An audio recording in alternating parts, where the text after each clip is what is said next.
for coffee and hardcore, you fuck knockers. Fuck knockers!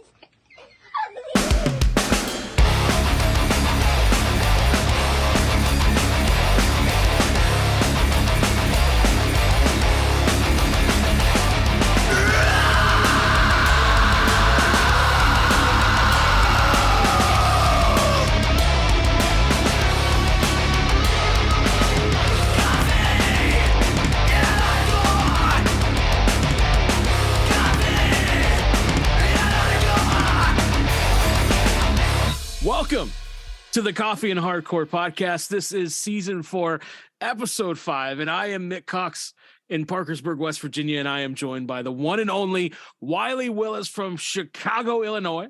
Yeah. And also Steven Scopa from the Boston, Mass area.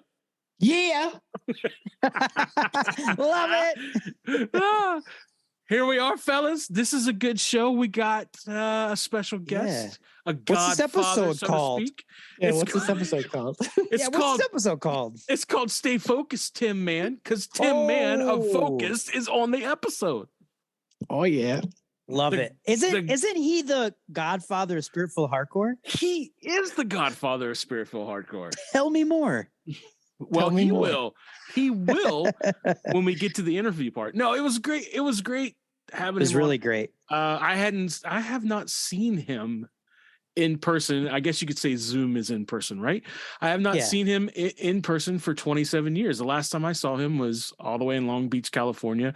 Won't get any more of that because we talk about it in the thing. But yeah.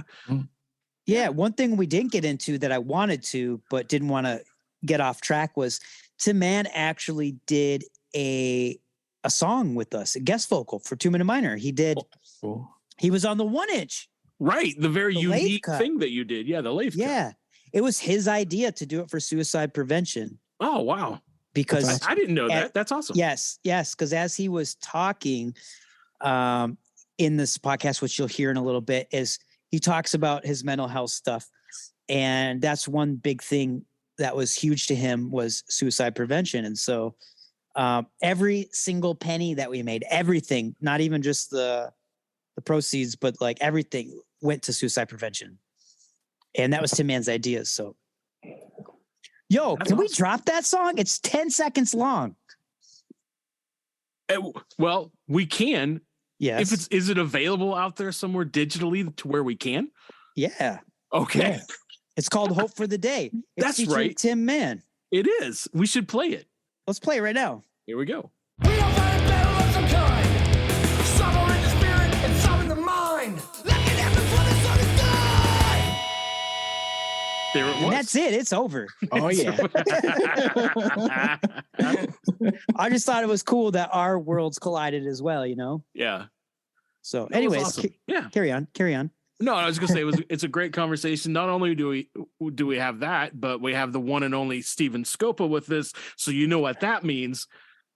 He's back, baby. He's back, baby. He's back. And also we're gonna talk hardcore. So because we have the Encyclopedia of Hardcore on the show. So we're gonna talk about some hardcore records that we've been listening to and that we like, mixing it up a little different because once again, we've got a very special thing happening in the month of March. We have more than one guest happening.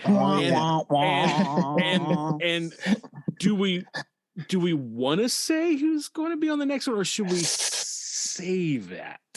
I feel like if we say it before it's recorded, it jinx it. That's right. That's what I was going to say the same thing. So we should wait. So we'll add some suspenseful moments, maybe a little bit of music. Dun, dun, dun, dun. And you'll have not to my wait. music, not my mouth music. No, we're But going to use your music. Oh, okay. I will say, if it happens, which I'm pretty sure it will, it is another hardcore legend. Yes. Yeah, we've kind of went down this path for the last couple of weeks of hardcore legend, which there's nothing wrong with that. It's a good thing. I like it. Yeah. Yeah. Well, again, Tim Mann, Yeah. a serious spirit-filled hardcore legend. Like, we're not Right. even joking. Like, No. I love Focused. I still do. I still listen to Focused. All the time. Like, so does Steven. Steven loves, we all love Focused. All the Like, time. Yeah. Heavily influenced by him. Don't hate me, but I really like Hope that lies within a little more. I know you do. I dig that album quite a bit. I was going to say that. Well, yeah. But that's why we use the artwork from it That's for right. this episode. Yes. I love that record. So yeah. I know. It's okay. You can be wrong. Okay. I'm just kidding. That is a great record too. I admit it. Like, I'm excited for Focus. I'm excited for their future, what they got coming up. I'm excited that we got Tim Mann to do this. Like, that's a big one, especially for us old school Christian kids. Like, right. Back in the 90s, like that. That's huge. Mick, you're a few years older than me, and so like, my first Cornerstone was 96, and Focus was just huge for me. That was like one of the first hardcore bands. I grew up in one of those families where you could only listen to Christian music. So like in that time, like that was really big for me until I found Descendants in 96, and then it all went to hell. Yeah. Then Wiley was hellbound. No, it was cool to relive some of those Steven. moments because like 93 is when I saw them in Cornerstone. We talk a little bit about that, but Focus had a huge influence on Zao. So, which is nuts to me. Yeah. I love that. And it wasn't, and honestly, it wasn't so much the music, it was just the way they carried themselves, who they were. They introduced us to the whole idea of really what hardcore was, because like I said, we were from West Virginia. We didn't know anybody else. So honestly, meeting the guys in Focus, being able to talk, hearing from them, they're from California. And, back then there's no cell phones, right? Yeah. Right. The only way to communicate is either letters or phone calls. Mm-hmm. So the interaction you have is really at big events like Cornerstone, Alterna Fest, all these other festivals where you would meet up.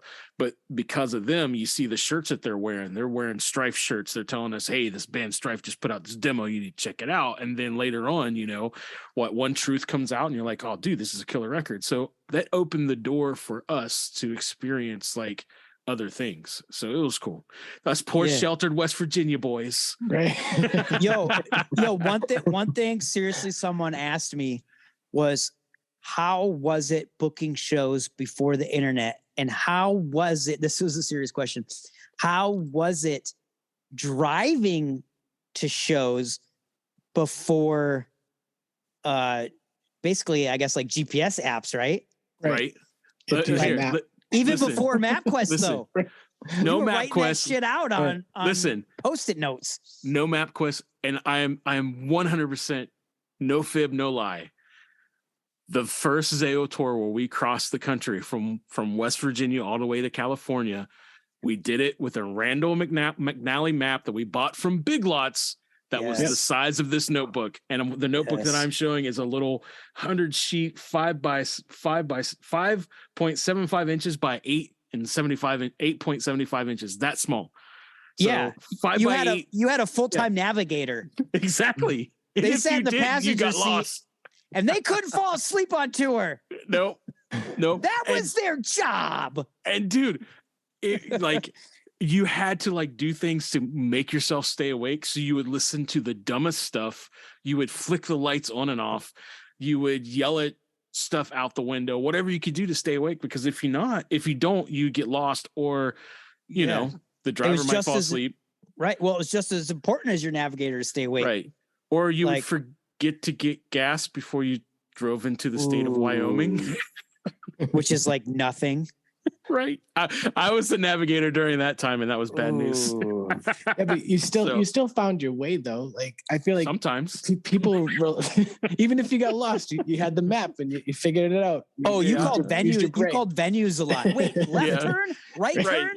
What street was it? Like, what street? You're on the phone with venues like half the time. Oh gosh, yeah. Speaking of West Virginia, I hitchhiked through there when I was in Colorado, coming back to Chicago, and let me tell you, no one picks up someone looking like us. No. We were stranded there for 4 days. Dude, let me ask you this question. Did you go through southern West Virginia? Were you in the southern part of the state? I don't honestly. Or did you cross the northern part of the state? This was 2001.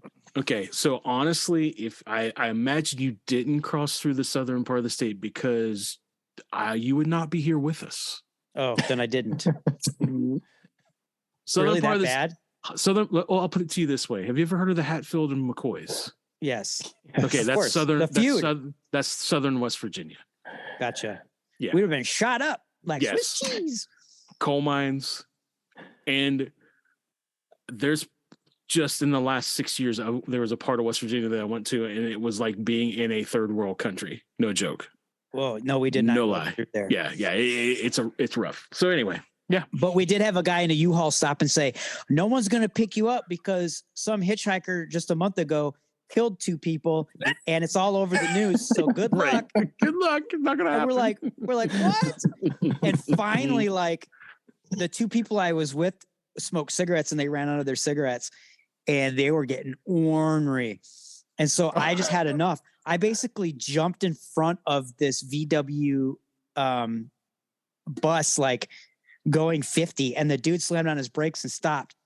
And he goes, whoa, what are you doing in the road? I'm like, dude, we need to get to Chicago. He goes, I'm actually going to a teacher conference in Chicago. Hop in. And then he goes, we can drive all the way if you guys know how to drive a stick. And I was like, I don't. And my buddy was like, Jeremy was like, I do. And he's like, cool. He's like, I'm just going to take a nap for a little bit if you want to drive. Dude, he like, the dude wakes up and he's like, what the heck? I thought you knew how to drive a stick. He's like, so did I. Like grinding this dude's gears all up to crap, but He Oh learned. gosh, he learned. he got there. He got there. Anyways, no one wants to hear about this. Let's get into this episode because it's a great one. And we got a live song from SPAT also, if I forgot that's to say right. that. Yeah. Let's get into it. All right. Steven, good to have you back, by the way. Oh yeah, it's good to be here. Love you, buddy. Love you too.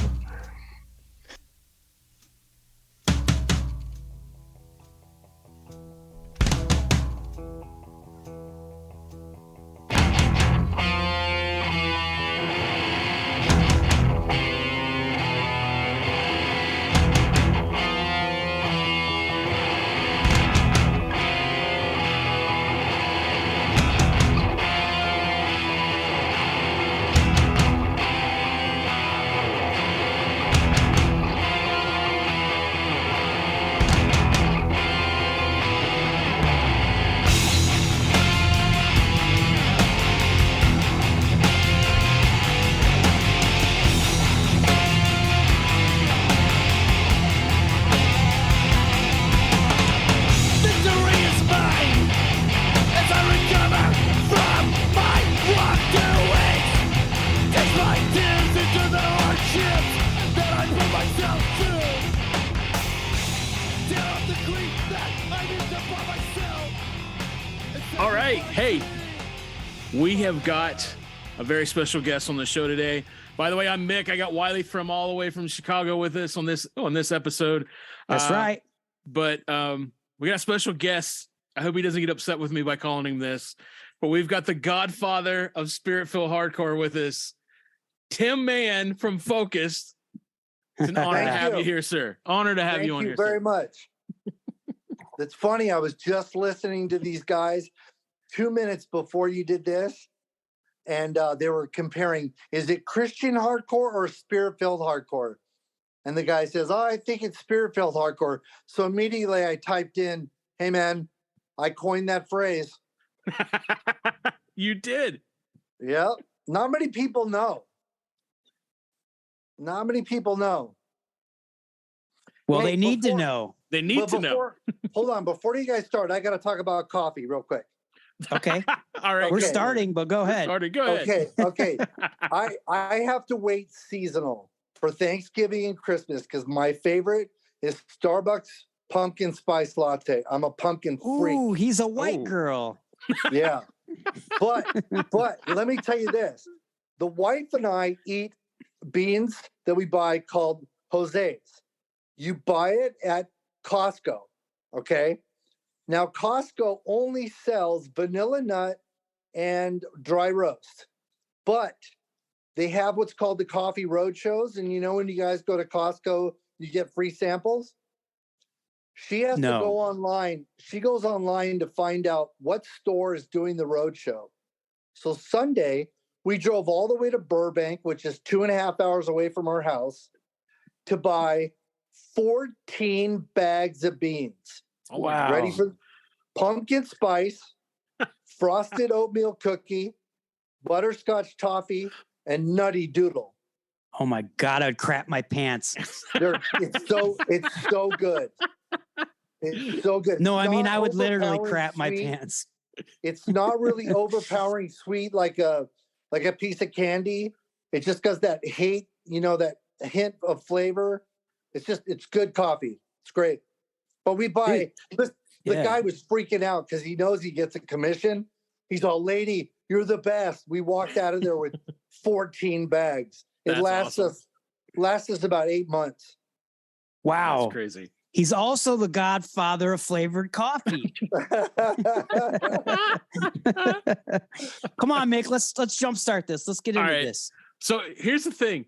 It's been I added it up. I told Wiley right before we started. It's been 27 years since I was in the same room as you.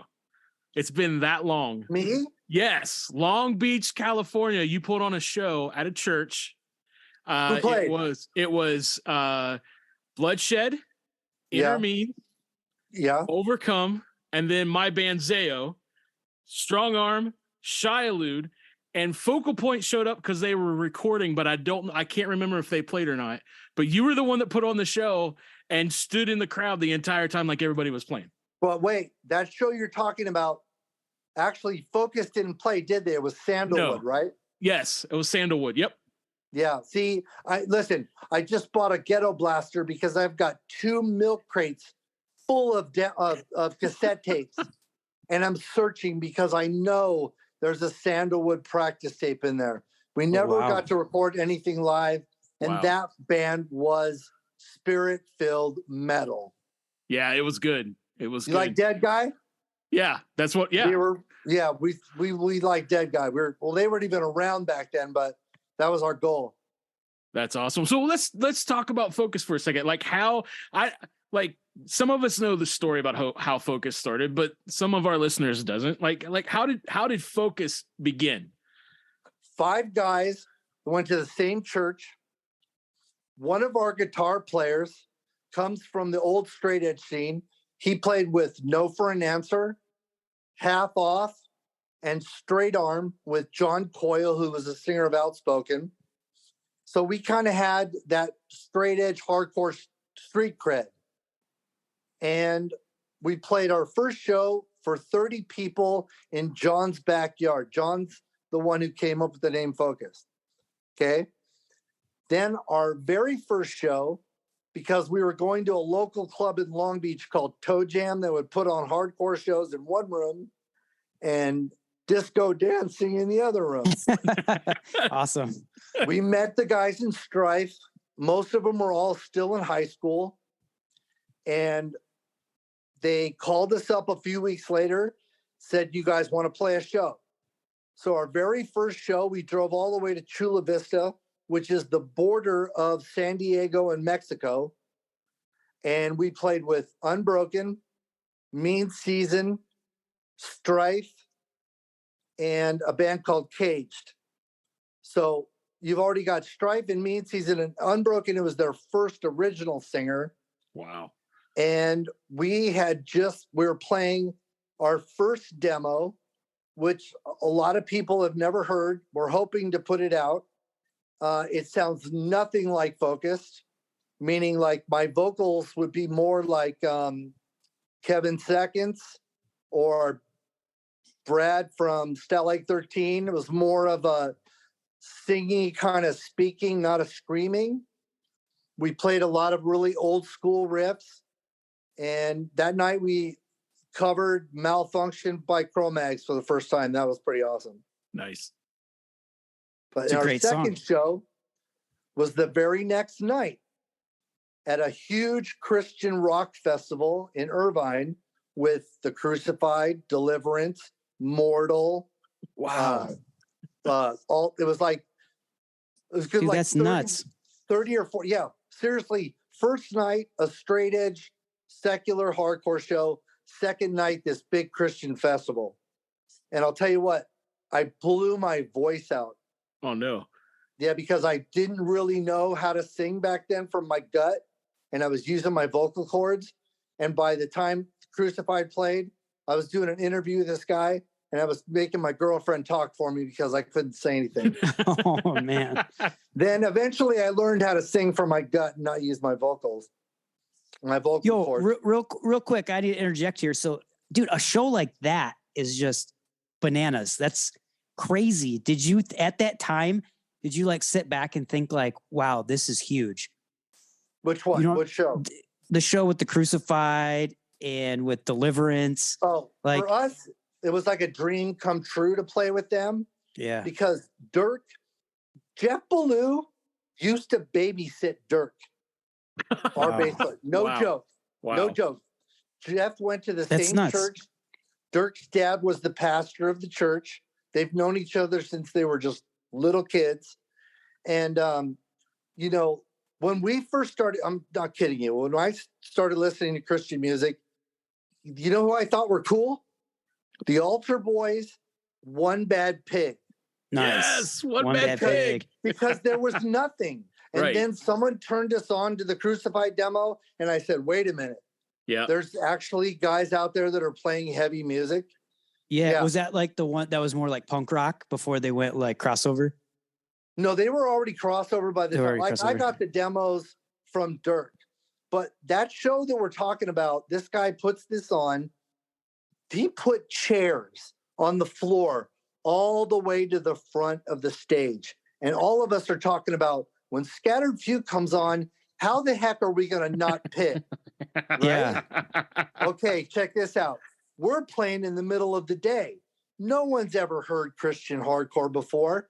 We start playing and the chairs start moving. People wanted to dance, but the security came in and stopped it. Well, Of course they did. by the end of the night, Dirk and I and the rest of the band said, Scattered Few's coming on before Crucified. All these chairs are going to be gone. Sure enough, we had the biggest pit when they played. Chairs Yep. just everywhere, or did they actually take them down? No, we just shoved them over to the side. And mind you, Hell yeah. we're playing on a basketball court. So to cover up the basketball court for the shoes, there are these huge puzzle pieces that cover the floor. Yeah, I remember Yeah. those. Yeah. Wow. So But- how long was all that before you guys like got on Tooth and Nail? Like what was that time frame? Okay. We would have recorded Situation Within, which was our first demo. Okay. And we started selling those at Zed Records, and along with the other bands that were putting out demos, like Strife had just put out their demo, Outspoken had just put out their demo. And I think what happened was Matt, our original bass player, was the first one to leave. Jeff left second when he went to join the Air Force. And we became Al, who was original drummer, John, who was original guitar player and came up with the name, Mikey took over Jeff's spot, and Dirk took over Matt's spot. And that was the lineup for At Eternity's Gate Okay. that just came out on Steadfast. Now, those Right. songs are all the same songs on Tooth and Nail. So that's what got us signed. But Brandon Ebel worked for Frontline Records. He went to Frontline with Ush and Wish for Eden and said, you got to sign these guys. And that label was like, this music's lame. We'll never sign it. You know, because we weren't Deliverance. We weren't a metal Right. band. So Brandon got a hold of his grandfather, said, give me a bunch of money. I'm going to start a label. Yeah. And that was it. We got signed. That's nuts. Yep. Yeah, because it wasn't much longer than that when I remember being at Cornerstone and you guys played the skate ramp. So I you believe. saw the impromptu stage show. Oh That's yeah, funny. I saw that too. Yeah. Okay, Yeah, I Tim, yeah, was- Tim was just telling me that before the podcast. Dude, I was just telling. So Jeff Ballou tells us you got to go to Cornerstone. Now, mind you, this is the year that they didn't show up. This is the year that they supposedly broke up. Right. Okay. We drive. We're talking out about the there with- Crucified, right? Yes, Crucified. Yeah. We drive out there with the demo that we had just recorded. We couldn't mass produce it. We made a bunch of shirts and we had a ghetto blaster so that we could play the tape when kids would come up and go, "What do you guys sound like?" We put the flyers everywhere. I can't remember his name, but I think it was the singer of Crash Dog. Yeah. Because mind you, it rained every day. Like we slept in a tent and I woke up the next morning in a puddle. Are you talking about Spike? It was Yeah. Spike. It was him. Yes. Yeah. So he says to us after he listens to the demo, he says, "Look, if it's not raining, I'm going to give you guys the last slot of the day." Okay. Now, the only other hardcore band that's there is 6 Feet Deep. Yep. So everybody that's at this festival has no clue what this is. You know, these guys with short hair wearing shorts. They're not playing metal. Their music is kind of slow. And yeah, we played that stage. As a matter of fact, we were selling shirts in the merch booth and they came and said, "You can't do this. Get out. You're not supposed to be doing this." Right. Oh yeah, And Mike- didn't you had to give a cut back then too, right? Well, we Cornerstone, weren't if even you sold supposed to be. We weren't even supposed to be selling them, but yeah, every time we did play, you had to give a cut. Yeah. It was Michael Knott that actually let us take part of his table to keep, because we needed to sell the shirts to make it back home. Yeah. All we Hey, did Ro- was drive straight to Cornerstone to play that. And I'll never forget waking up that morning in that tent. Kids were running by the tent screaming, "They're not here. They're not going to play." And they were talking about the Crucified. Right. Right. Yeah. Hey, that 6 Feet Deep, was Traxel in that at the time, Mick? No, he wasn't. No, it wasn't in So it. No. Brian no. Gray wasn't playing bass either. No. Brian Gray wasn't in the No. band either. No, it's I actually had this is so crazy because that same year 6 Feet Deep played was it the new band showcase, I think? They did. Oh, And that was they had early. I actually have the cassette tape from Oh, from wow. Can you hold I it bought up? it afterwards. Yeah, here. I got it afterwards. Wow, that's crazy. And here's the funny thing, Tim. I don't know if it was me or Jesse bought one of the shirts. I think we got it there at the impromptu stage. I think we bought it right then and there because those two moments are what really changed us because we were like more of a going in that metal realm. And then we finally heard 6 Feet Deep in Focus and we were like, well, what the heck? And then everything. No started way. shifting. Yeah. They Everything influenced you guys? Oh yeah, that was like the Wow. beginning, like that year, and then the very next year, I think that's when you. So what year guys was and this? Strung So, Out- okay, wait. I told What year was Wiley this? This was 94, 94, 93. Yeah, 93. Okay. Yes, 93. Okay. Wiley and I were just talking about this, about the explosion. Yeah. So Strong Arm that year was called Ichthus. Yes. And I got their demo, and they were kind of a pop punk band. The next year that we go to Cornerstone, it was just us and 6 Feet Deep, and then all of a sudden, there's a handful of hardcore bands. Yep. The following year, there was more.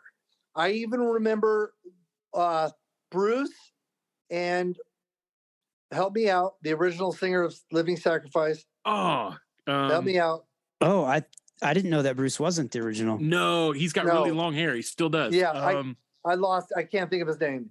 ah, But both those guys show up walking around Cornerstone wearing Snapcase t-shirts, and they were wearing hardcore band t-shirts, but they were playing a Living Sacrifice. right. So it literally okay, like I was telling Wiley too, is earlier in Southern California when we started, there was another explosion. Unashamed was next.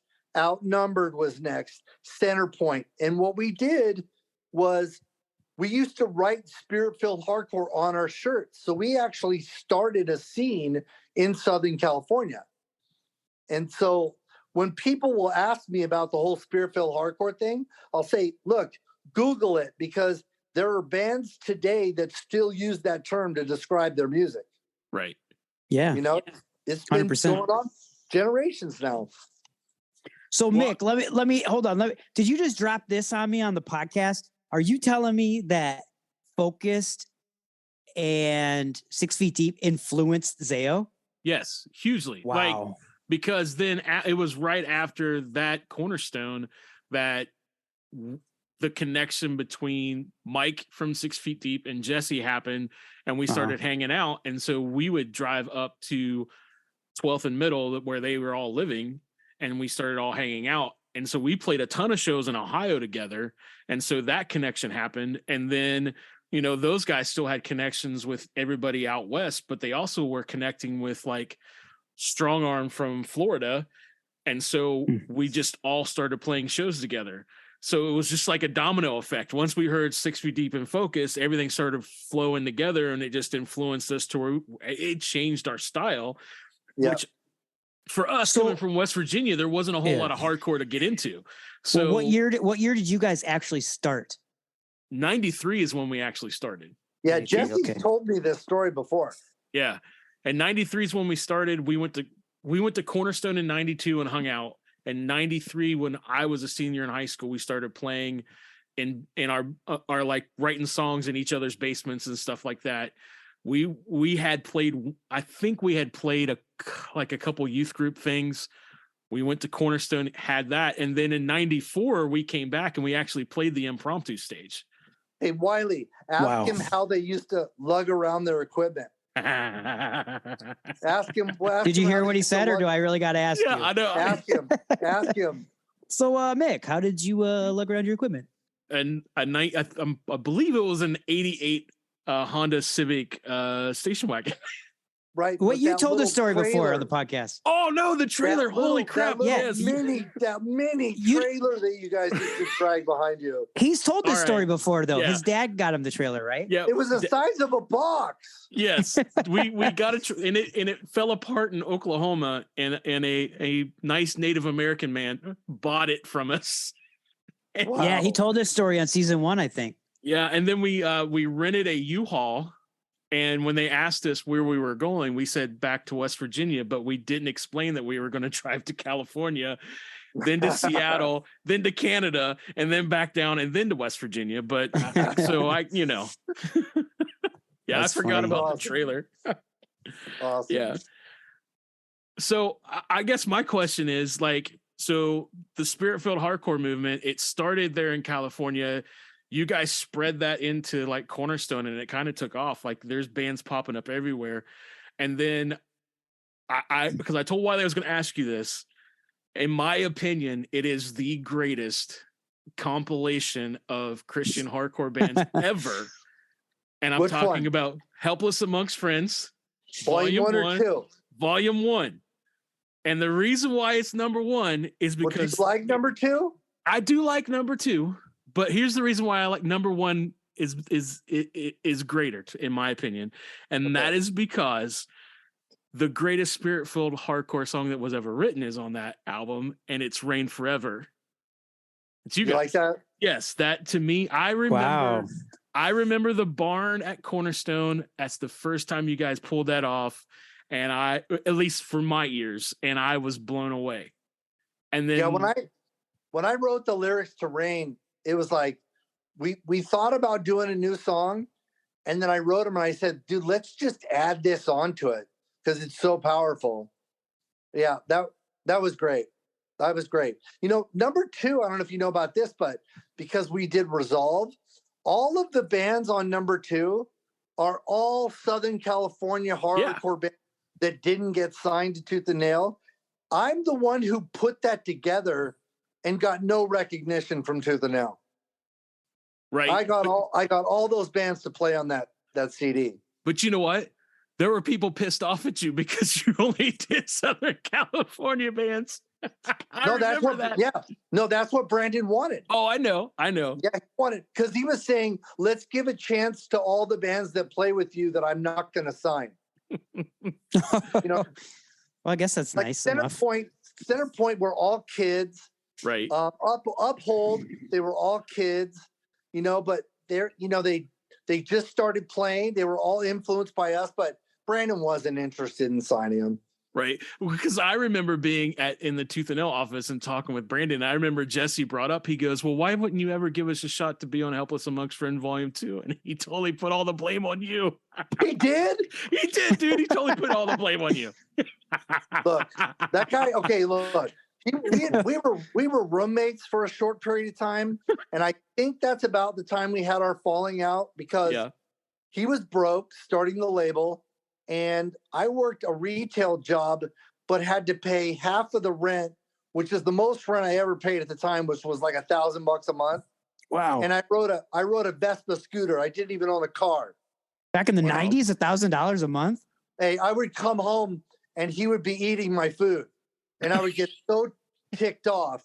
Like, and then I think part of it might have been when he found out that I sent my contract to an entertainment lawyer, and the guy told me, boy, did you get screwed. Well, everyone found that out years later, that everyone who signed a tooth and nail got screwed. Yeah. That's like common knowledge now. It was always what I really wanted to see happen. What I wish he would have done was take Wish for Eden and Focus and Starflyer and the money that he made from us, push us. You know what I mean? Make something happen for us. But Brandon wanted to grow that label, so we got a new band every month. Yeah. The label it was exploding because he wanted it, but he didn't really start making money until MXPX. Right. So I was going to say, he put all of his money into MXPX and Supertones. Yeah. Those were his two big. Yeah, exactly. But if you would have put money back into our, dude, I don't know if you know about this, but in our contract, we were supposed to do vinyl, 7 inches. We were supposed to have a video. We never got any of that stuff. I used to be really bitter because before I was diagnosed, diagnosed with my bipolar disorder, I mean, I used to be pretty hateful and angry. And then when I was diagnosed and I started taking meds, and God really put it on my heart, and I learned about forgiveness. Like I just posted this the other day on Facebook. I said, you know what? Forgiveness comes easy for me. I don't hold grudges. I'll get mad at you for a little bit, but I'd rather have love in my heart than hate. You know what I mean? You know what I mean? I just don't. A funny story is I just bought a shirt from Hav, the Godhead shirt.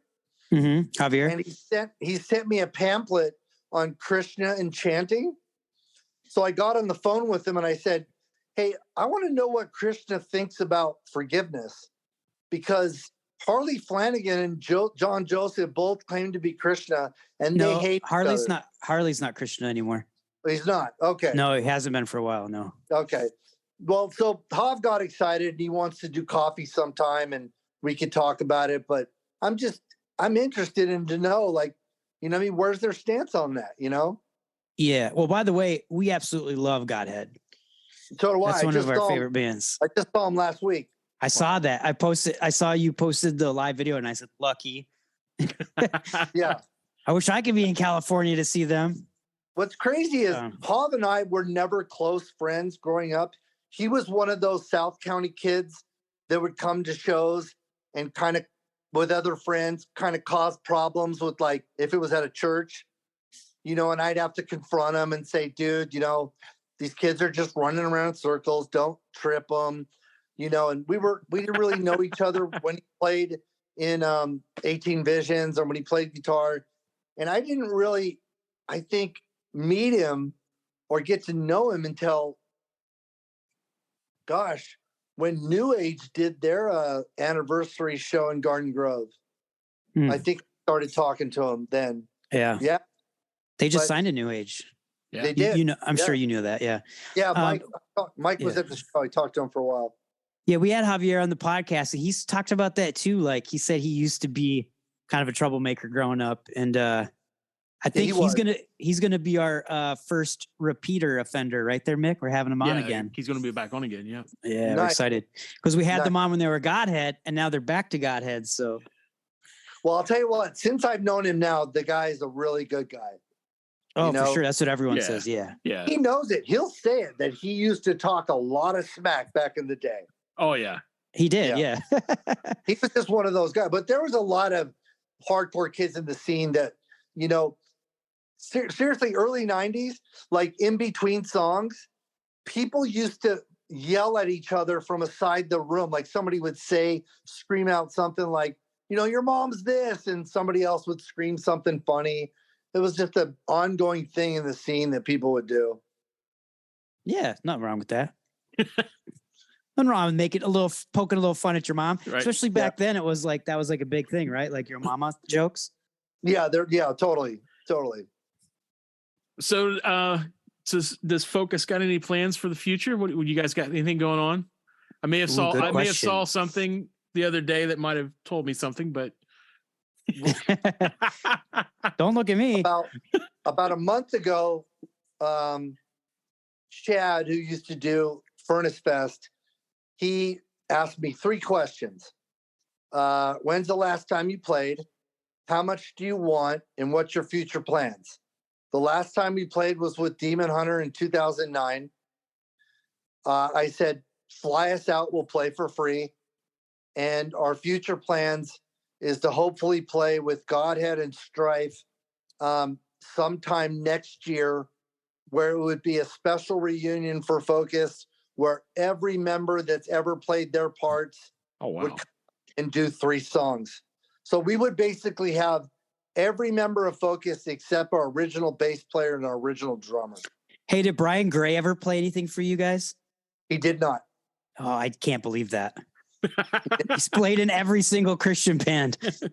Yeah. Okay, anyways, go ahead. I'm sorry. So what happened was 2 weeks ago, some guy got in touch with me and he said, you're scheduled to play Friday night Furnace Fest. We'll pay you $3,500. You want to do it? And we got really excited, and we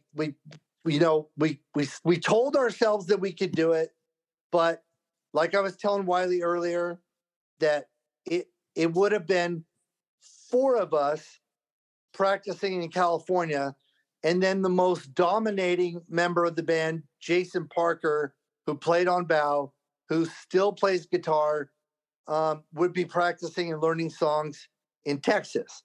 So we were never going to be able to come together. And for me, I'm not Ozzy Osbourne. I'm not the greatest vocalist.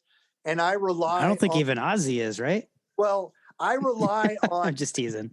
I rely on Mikey's, say if he ends a lead after 4, I know that that's my cue to come in. If Andrew was playing a song off The Hope That Lies Within and he's playing rhythm, I know after the 5 count, that's my place to come in.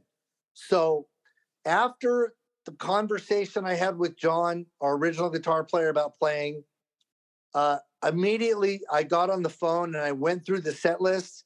And the first song I started listening to was No One on Hope That Lies Within. And when you listen to it, the beginning, both guitars are playing 2 different parts. And I thought, if I'm practicing with 4 guys and John's only playing the rhythm and Jason's not there to play the leads, I'm going to have a hard time. And then, not to mention, John hasn't played guitar in years, and he just picked it up in the last year. And we're going to practice without Jason. They're going to put us on stage, and then all of a sudden we're going to play. Jason is the dominant player. He could be playing the songs faster. John's trying to catch up. Dude, I don't want to have any hiccups. And the kid Hey, Tim, can I tell you what I did when I did the Blamed reunion? What up? That worked really well. So Jim Chafin was in California. We're all in Chicago. So Brian and I would go into his studio and he would hit play on his computer and we would hear everything playing. Brian would start playing the guitar. And so I could start doing the vocals and practice to the songs. Okay. That was an idea. We thought about that. But after talking with Jordan, who is the kid who plays bass at my church, who was going to fill in because Dirk, he works for Zach Brown Band. He's like, oh, wow. Yeah, he's his right-hand man. He's like his personal assistant. So he's always on tour. And he said, I'm not going to be able to play Furnace Fest. So this kid for my church, Jordan, he's a metalcore kid. He went to Furnace Fest last year and he said, look, even the opening bands were tight as hell, you know, and I just don't want to go up and stink. And I've always had this problem with my memory since I was a kid, even up to date. I take supplements now, but my wife will tell me something 3 days ago, and then I'll go, no, you didn't. I forget that. And so many times I played shows and lost count when to come in or forgot lyrics. And because of my bipolar, it used to really get me down. I remember walking out of shows and just bawling and away from people because I would always wear a mask and make everybody think, you know, I was okay. And I remember just recently I made a comment on Facebook about forgetting my lyrics. And my friend Johnny Herrick, which is one of the kids from Arizona who is kind of like a tag-along friend with Overcome. And he made a comment like, well, it wouldn't be you if it didn't happen. You know, and it just, Focus used to practice 1 day a week. Flowers for June, the band I was in after Focus, practiced 2-3 times a week. Wait, and did you take that comment as a diss? No, because he knew. Yeah, okay, yes, both ways. You know what I mean? I knew people. I don't hear it, but I know as many times as it's happened to me.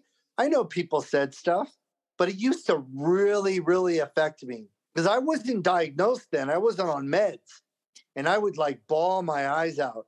I would just cry. I think I saw that video. Didn't your guitar player start singing the beginning or whatever? Start talking the beginning, or is that a different song? I think I know what you're talking about online. Like you said, like, yo, I forgot the lyrics to the intro, or is that something different? Oh yeah, but you watch Cornerstone 95, the intro. I'm totally coming in wrong. Yeah. And did your guitar player take it over and fix it or something? I thought he did. Sorry. I did. See, when we were doing the demo and we recorded those songs, we were always tight. We practiced 2 days a week, and I practiced a lot. When we recorded At Eternity's Gate, those 4 songs that got us signed to Tooth and Nail, and we did Bow, we practiced all the time. And we would walk out of shows and go, damn, that was a great show. Everybody would be stoked. But it seemed like after Bow came out, and I think because I've had problems with my memory since high school, but it just got worse. And you know, like my sister works for Shackley Vitamins, and she sent me these supplements, and I'm hoping that it helps, but it's really hard even on my wife. Like people will say things, and then I was going to tell you this before we started. If we talk about timelines and dates, the rest of the band that listens to this is going to go, Tim, you screwed up again. I'm terrible. I know nothing about timelines and dates. It's just my memory's just been bad like that. And I blame it because before I was straight edge and before I was a Christian, I was a dope fiend growing up. You know, I was a cocaine head in high school. Shit, son, for real? Yeah, dude, I had a bad drug problem. My parents kicked me out of the house. Moved to Colorado. Wow. Had no way to get didn't know drugs. that. I had no way to get drugs anymore, but I was still a criminal. I got locked up in jail. I gave my life to God in the jail cell. And that's amazing. Went straight edge when I moved back to California. And, you know, God doesn't change your life right when you ask him to come into your life. It just doesn't happen like that. But slowly but surely, like I think the next couple weeks, my mouth cleaned up, the cigarettes were gone, and I can remember going to church, Bible study, and running back home, sharing Bible scriptures with my dad. Look what I learned today. Look what I learned today. You know, that fire that I had going on. Mm-hmm. And yeah, man, I'll tell you. Well, that gives us, we're at our 5-minute mark right now. Like we got 5 minutes left. Is there anything you wanted to wrap up with, Mick, or?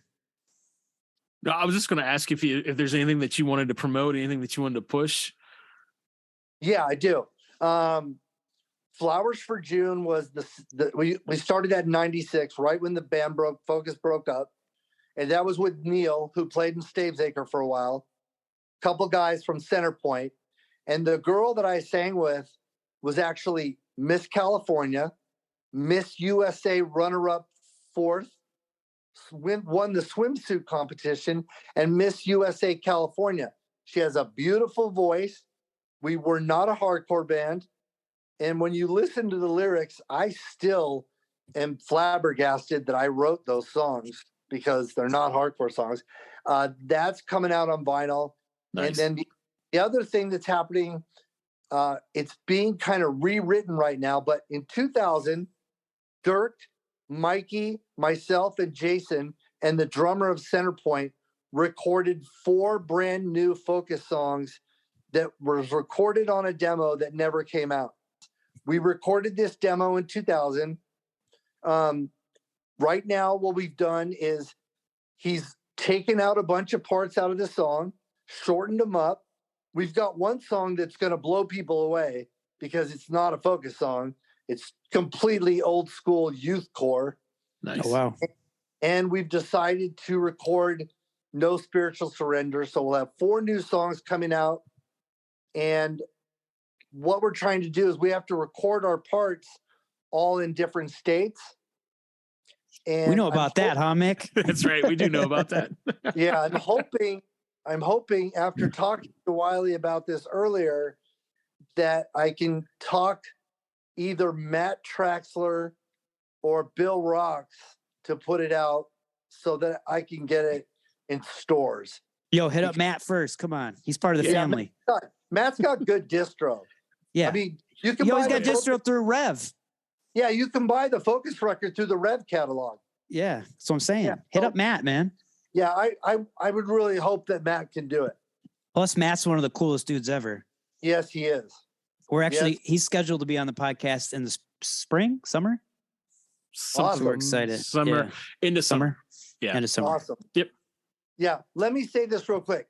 We don't know who started first, but 6 Feet Deep and Focus were the very first hardcore bands. Like I was telling Spirit-filled Wiley, hardcore bands.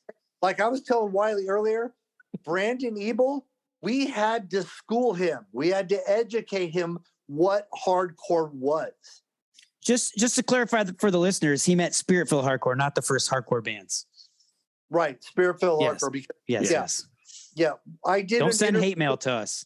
Our second show, that show we played with Crucified, I did a zine. The kid asked me, what do you consider your music to sound like?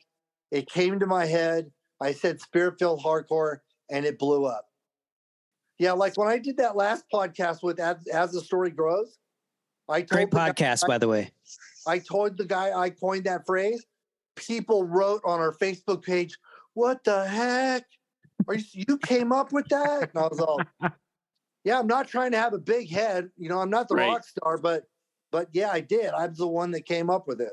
You heard it here, folks. Tim Mann came up with Spirit-filled hardcore. He is the godfather of Spirit-filled hardcore, and we are out of time. So, Tim, thank you for being on the podcast. Look at that, Yes. There we Strife go. Los Angeles. Hey, Right. what Focus song do you want us to outro out this episode with? We'll play it for you. We'll play it for everybody. Perfect Will is probably my favorite song. Perfect Will. Let's do it, Mick. Drop that right now. Boom. Thank you, Tim. Thanks for having me, guys.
will I leave you, and never will I forsake you.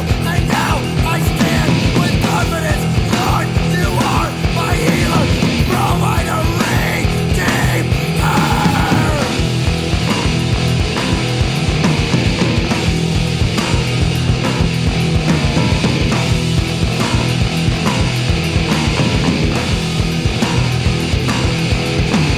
Humility, I fall to my knees, for not my will, but thy will be done. For I am not my own, was bought with a price, the price of mercy, sacrifice.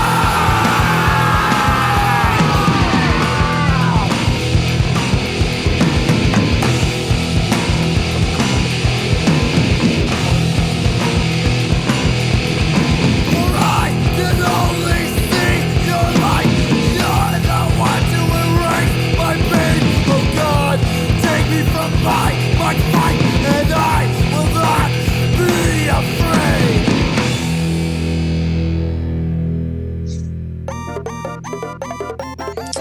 Well, it's that time of the show where we get to review some music, some hardcore, some crazy stuff. So I'm gonna go first, and All right. I'm gonna bring some United Kingdom crossover thrash. Ooh. Pest Control. So they released their first full length on February 10th, 2023. It's Don't Test the Pest. Yes. Dude, this thing rips. Like, I don't know, it rips. Like, if you haven't heard this, you get to hear it now. So it's wild, it's tight in the same time. If I had to explain it, I'll use some new bands. If you took Gel and Big Cheese and put them and they had a baby, that's what you would get. Like, it's crazy, dripping with grooves, chugging endlessly with riffs. It's amazing. I love the artwork too. So Artwork's amazing. Let's talk about the artwork for a minute. Right? Killer. The album artwork has a bunch of bugs ripping apart a person. I mean, It's so good. yeah, it's like super Old school gnarly. too. Yeah, big time. It's a great album. I love all the songs. I think my favorite song, Did it come out this year? Did you already say that? yeah, it just came out in February. So Yeah. Okay. the 10th. But I don't know, it's like straight chaos and beauty all mixed, super thrashy, old school. I love it. I love it from front to back. I think Masquerade Party is the song that I'm gonna share.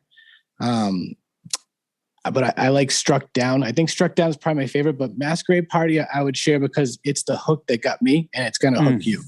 Let's do it. It's a minute and 39 seconds of straight thrash chaos. So Play the whole song. They should listen to this, Mick. I play all the whole songs all the time. Play all the whole songs all the time. I will. play the whole song right now. So drop that shite.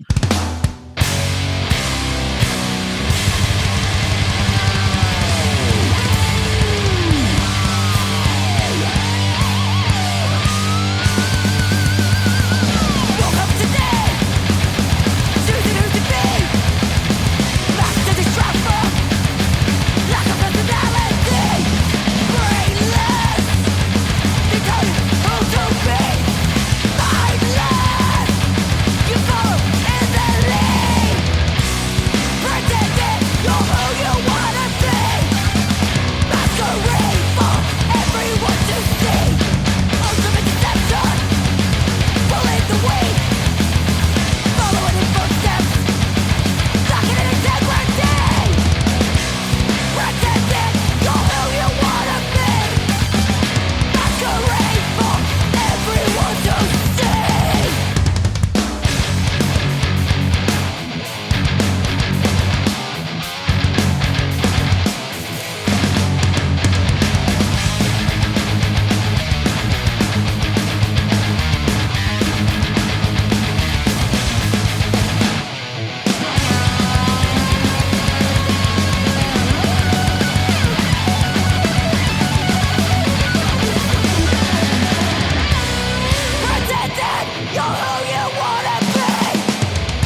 What face melt, dude?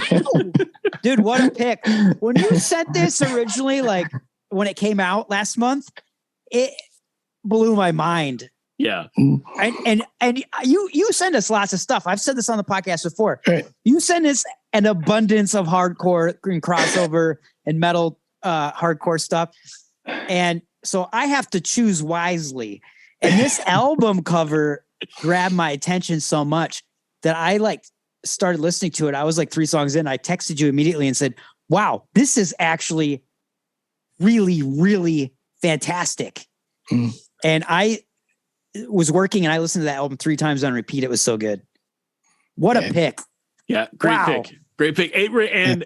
And just because of the bugs and everything and the sound, it makes me want to go back and watch like old horror movies about giant bugs like them and the deadly mantis.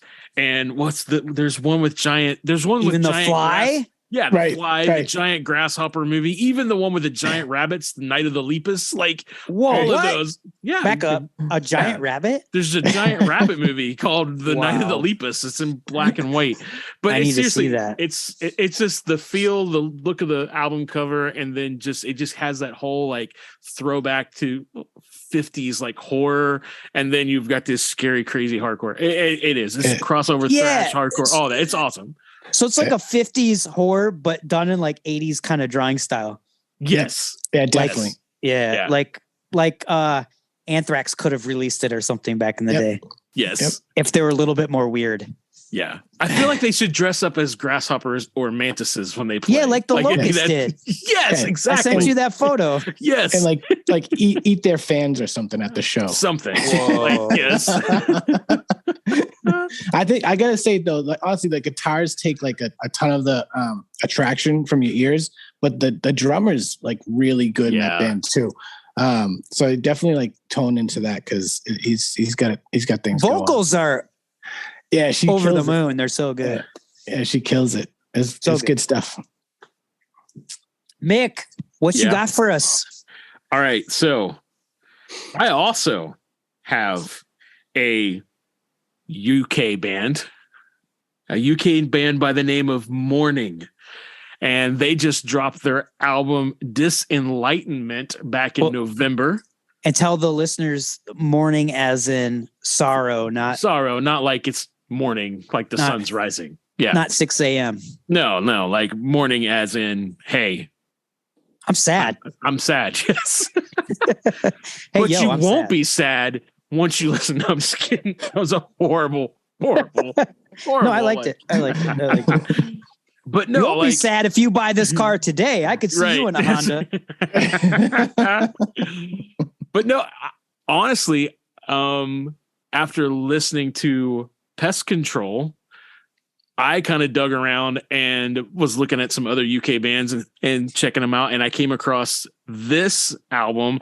And one of the things that stood out to me was the album cover. It looks like almost like an old school Renaissance tapestry where everything has gone wrong that could go wrong, like buildings on fire, birds coming down to eat people. Like, whoa, you gotta send that to me. It's pretty wicked. And I was like, okay, so if the album cover looks like this, what does this band sound like? And I tell you, it's almost like not so much thrash metal, but more like if you took a death metal band and threw it up against an old school like 90s hardcore band and slammed them together, and then out of it came a mixture of thrash, death metal, and 90s hardcore, that's what these guys would be. And it's completely like controlled chaos. Like it's almost like it gets to a fever point that just wants to explode, and then every once in a while it kind of leaches out, and then you get a song like non-future decree, and it's like that's it. Like the chaos has finally hit, and it's heavy. It the guitars remind me of, and I'm completely drawing a blank of the band that I want to say, and that's so horrible.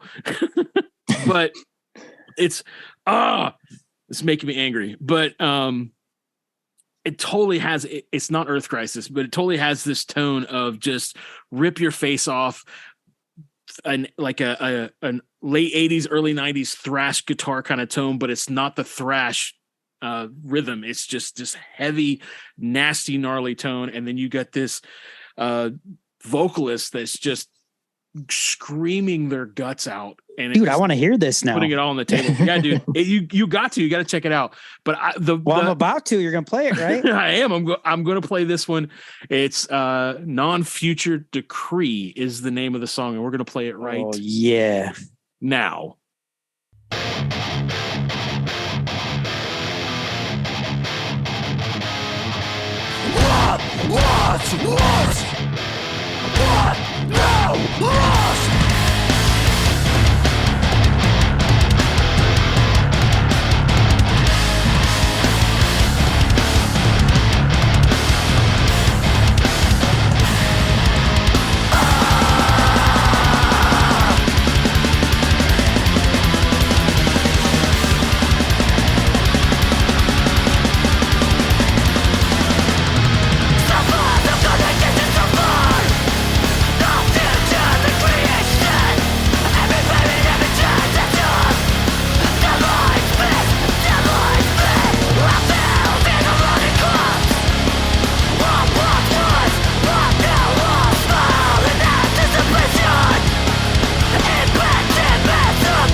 Wow. There you go. That sounds like chainsaws fighting the Loch Ness Monster. It's crazy. It's like, I don't even know how to, it's just really, really, really good. And I really dig it. Like, I don't know. There's a lot of good stuff coming out of the UK right now in the hardcore. Yeah, there is. Like, there is. I'm good for you, UK. That's right. I'm kind of excited about it. Like, I'm even scrolling through my album list that I have, that a lot of it that Steven has sent me, but a lot of it's UK bands right now. It's pretty cool. Yeah. And I think that band played with Contention. I think that I came across them somehow that way, but they're kind of a similar type of band. And there's another one, Temple Guard. I've kind of been into them a little bit lately, and they're very similar. There's some great stuff coming out of there, man. That's good stuff. Yeah, UK's got some mean stuff, like stuff that makes you want to just really crowd kick people. Oh yeah, big time. so Wiley, what you got? What you got for this month? Yo, I got Milwaukee's Big Laugh. Oh, okay. The record is Consume Me. It's 10 tracks. It's 19 minutes. And it came out last month, February 2023 on Revelation Records. But, you know, Leo, my workmate, plays bass on this record. So I feel like the last couple episodes have been very Leo friendly. It has been. Props to Leo for sending me that Organism cassette tape because it's the bomb, and I love Yeah, it. I told him all the kind words you said about it. He really appreciated it. And But I just- go ahead. No, go ahead. It needs to play later after you. What I have to say goes with what you're saying, but later on. So go ahead. Sorry. Okay. Well, let's start this one with my favorite track is Square One. So let's drop that real quick for everyone.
Yeah, what'd you guys think of that track? It's good. It's really good. This band's awesome. They're great. I love the first release, and this one just tops it off. Oh yeah. Yeah. This album to me is blistering. Like I know Yeah. Leo plays bass on it, like we said, so I guess I'm biased, but the bass does rip. Like it Yes. is amazing. The guitar rhythms are so catchy and crazy good. I'm a huge fan of the gritty vocals, also very powerful and in your face. And Rev Records definitely picked a winner with this one. Yep. And I don't know if you've noticed, but they seem to have been signing everyone and their Step Brothers bands like recently. Like Right. they're like trying to find like the new it bands. But I think they won with this one because I Yeah. think they actually found a band that hits hard and is going to do them really well. I don't know, man. I have to say this is most definitely a win for Rev and for the listeners. I would say 10 out of 10 cups of Mo frickin' coffee. And I had to dad edit that. Mo frickin' dad edits. Well, Anyways, back to you, Mick and Steven. I was just gonna say what you already said is, and maybe I'm a little biased because he sent me a cassette tape, but his bass playing on this album, Leo's bass playing is really, really good. I love his bass tone. I love the bass tone on the last album, which I think he played bass on that one too, right? Yeah. Leo did. Yep. Yeah. He's a founding member. Yeah, that was a big deal to me. I was like, man, this bass tone is nasty, gnarly, and I love it. I love the riffs that's coming out. So yeah, definite win. Yo, speaking of Leo, go ahead. I was gonna say I think it's a win for both, not just Rev, the record company, but the band too, because Yeah, it was a great signing, and I think it's they got a ton more to come. So for sure, Yeah. for just sure. the beginning. But to segue us out of this, let's say Leo is in another band, right? He's in a band called SPAT with the old vocalist of What's Your Damage, the band that I used to play drums in, and Quinn sang in. So anyways, this is Quinn on vocals, and it is Leo on guitar now. And I actually got to go to one of their shows, which is crazy. They played literally across the street from my work. Like we had to cross the street and we were at the venue, and it's this place called Bricktop. Right. And this is a crazy story. This is the first time I use Coffee and Hardcore podcast to get into a show for free. So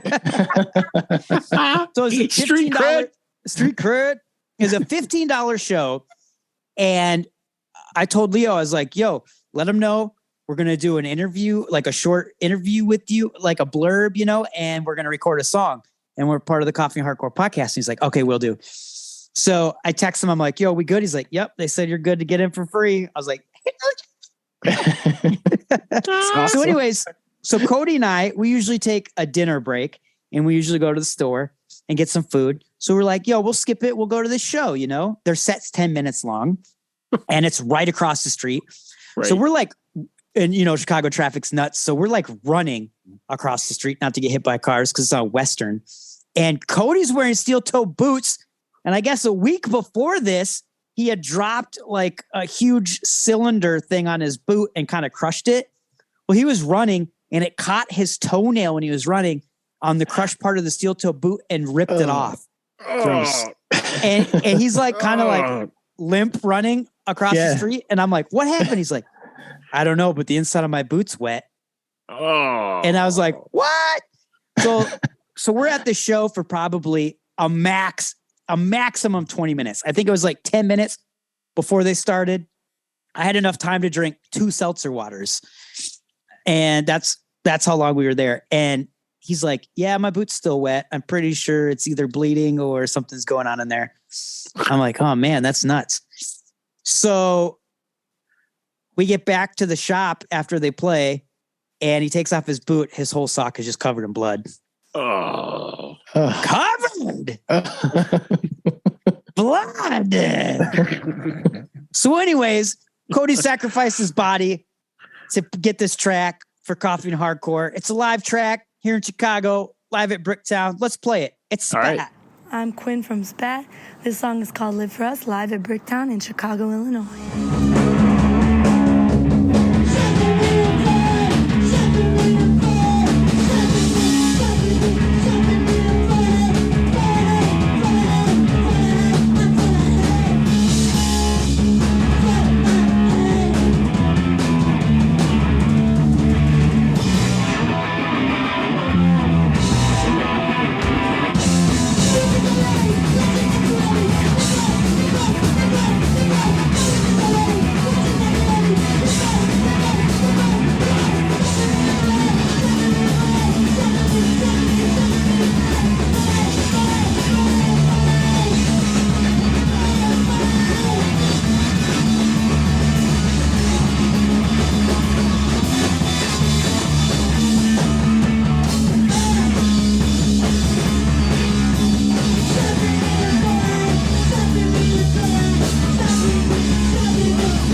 This is Eddie Leeway, and I'm inviting you to try Eddie Leeway's Mourning Blend.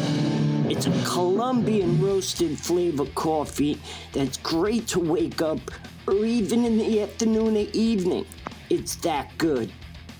I'm telling you, this is a great way for you to support me in my 2+ year battle with cancer. I'm so happy to be doing this with Oak and Crow. So if you could take the time out and check it out, I'd be so grateful. Listen, the guys are waiting for me to get downstairs and rehearse, but I just wanted to send my love and respect and invite you to try Eddie Leeway's Mourning Blend. Thank you. Hello, everybody. This is the Coffee and Hardcore outro. We are so thrilled that you stayed with us. And we want you to know that we would love your continuous support. So if you want to go on Spotify and like us and love us and cherish us for your whole lifetime, please do so. We do not accept diamonds as payment. We accept likes and comments.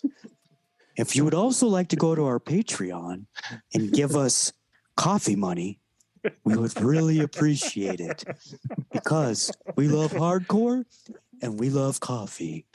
So welcome to the Coffee and Hardcore Podcast outro. All right, if you're still there, you guys are awesome. All right, like you are the people that we love the most. If you're still there, Dude, we don't have a Patreon. Oh, we don't? oh No, we do now. whatever. we do now. Hold on a second. Hold on. Hello. If you would like to make us a Patreon so we can get coffee money, please call us now at 995-217-3444-4456. Back to you, Mick. I feel like we're like on NPR or something. Up next on NPR, We have dog Story- sweaters. if you would make a one-time donation of $19.95, If you would like to make a donation of $95.95, we'll send it back. you can get the full DVD set of Swing dancing from the 50s Right. with what's Alice Parker. what's really bad is I listen to NPR radio on the way to work. Mm. Why is that bad? That's not bad. It's What's not. bad is this outro. What am I doing? I don't know. The listeners we left got a some- long time ago. Yeah, it's Right. okay though.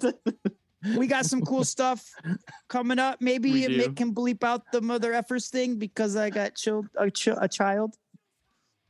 Oh I don't yeah. I care. By have the to do time he that. listens to this, he'll be old enough, right? That's right. Yeah. That's Yeah, right. bleep it out. Go ahead and bleep Yeah. it out. I Go ahead and said bleep it out. I said something bad on the last episode and I didn't bleep it out. Yeah, we'll go ahead and bleep it out. Yeah, all right. We'll bleep Cut yours out. that. Oh gosh. So we are Coffee and Hardcore. This is our outro, believe it or not. Yeah, we're done. And we got some cool things coming up for real. We got We do. some hardcore legends. We do. We got Yes. some coffee chatting coming up next month. Yes, at the end of the month. At the end of the month. Yeah. We hope you're liking this 2-episode thing where Yeah. we shortened it and it's not 3 hours long. Yeah. Yep. We hope you like Bo Stevens. We're renting one of them. And if you got any hardcore jams or any hardcore coffee, any hardcore jams or any coffee, please contact us and we'll try to set up how we can listen or taste Yes. we'll taste your hardcore and listen to your coffee. Yeah. That sounds about Yeah. right. Yeah. If you have vinyl records or merch, you can always send it to us too. We'll we taste can it, try that for you too. Yeah, we'll taste Try it out. Try it out. scratch and snap. Yeah, right. And honestly, though, if you want to get a hold of us, the best way to get a hold of us, if you're a band or a coffee shop, is through Instagram. Message us there because that seems to be the one that we pay attention to. Good way of saying it.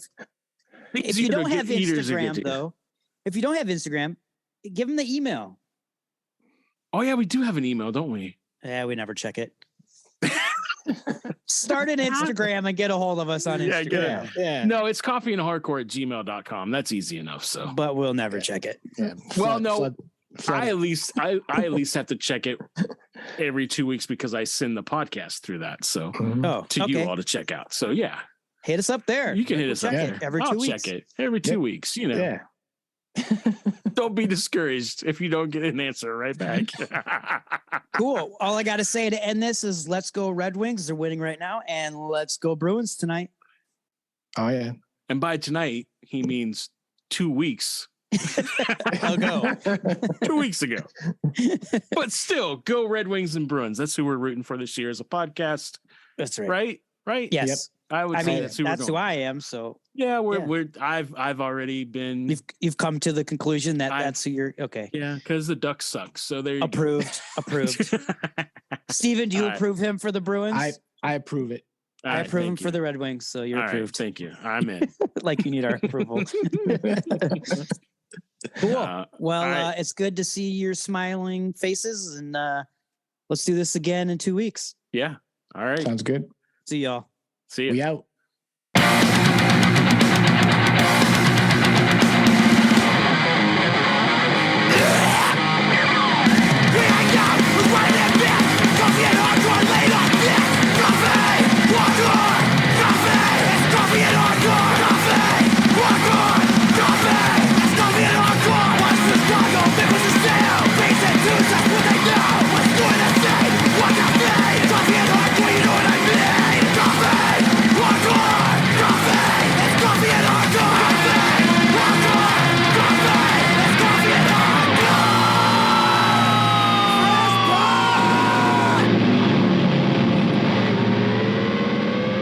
guys, Yeah. did you know that scientists recently managed to weigh a rainbow? No. Tell me more. Turns out it was pretty light. Ouch. I got one for you. All right. What's red and bad for your teeth? What's that? A brick. Oh, God. Knock, knock. Who's there? We out of here.